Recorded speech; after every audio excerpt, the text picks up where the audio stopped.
तो रबि ऋतु ପାଇଁ ଚାଷୀ ଭାଇମାନଙ୍କୁ ଓଡ଼ିଶା ବା ରାଜ୍ୟ ସମବାୟ ବ୍ୟାଙ୍କ ଯେଉଁ ରହିଛି ତ ତା ମଧ୍ୟ ଘୋଷଣା କଲେଣି। ତ କ'ଣ ଘୋଷଣା ରହିଛି କେତେ ବା 1 ଲକ୍ଷରୁ 3 ଲକ୍ଷ ପର୍ଯ୍ୟନ୍ତ ମିଳିବ ରବି ଋତୁ ଯେଉଁମାନେ ଚାଷ କରିବା ପାଇଁ ଚାହୁଁଛନ୍ତି।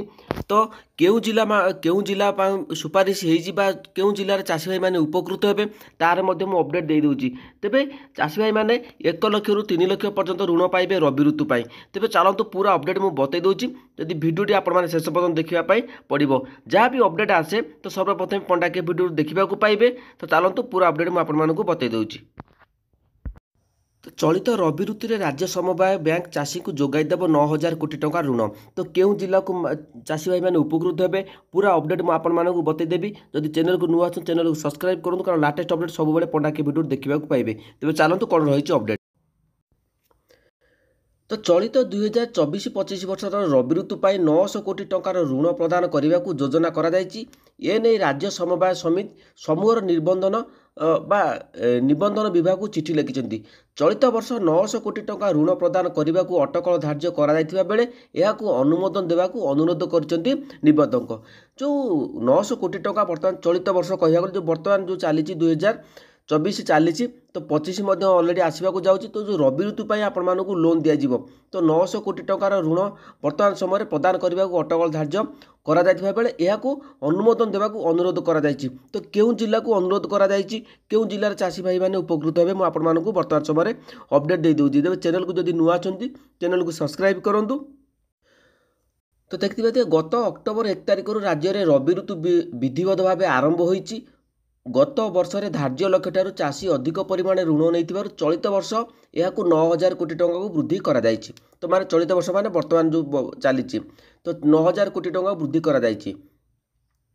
ଏନେଇ ସବିଶେଷ ବିବରଣୀ ଓଡ଼ିଶା ରାଜ୍ୟ ସମବାୟ ବ୍ୟାଙ୍କର ପରିଚାଳନା ନିର୍ଦ୍ଦେଶକ ସମବାୟ ସମିତି ସମୂହର ନିବନ୍ଧକଙ୍କୁ ପଠାଇଛନ୍ତି ବା ଲେଟର ପଠାଯାଇଛି।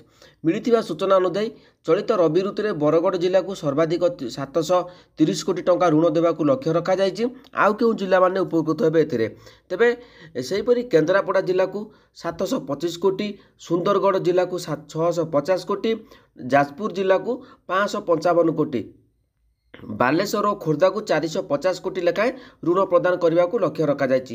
ଏହି ଋଣ ପ୍ରଦାନ ଯୋଜନାରେ କୃଷକ 1 ଲକ୍ଷ ଟଙ୍କା ପର୍ଯ୍ୟନ୍ତ ବିନା ସୁଧରେ ଋଣ ନେଇପାରିବେ।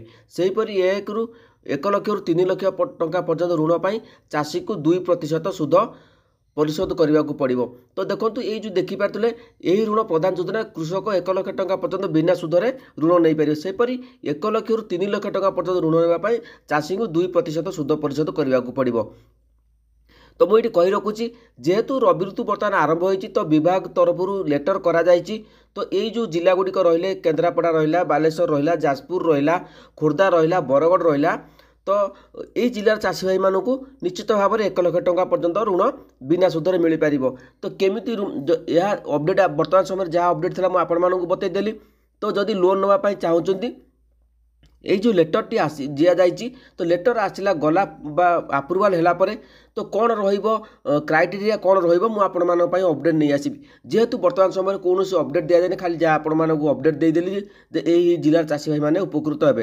তো কেমিতি মিলিব লোন কেমিতি পাইবে তার মধ্যে অপডেট মু আপনার আনিবি। তো চ্যানেলকে সবসক্রাইব করে রাখন্তু, অপডেট আসিলা মানে তুরন্ত মু আপনার সহিত সেয়ার করেদেবি। যদি অপডেটটি ভালো লাগিলা তো চ্যানেলকে সবসক্রাইব করন্তু।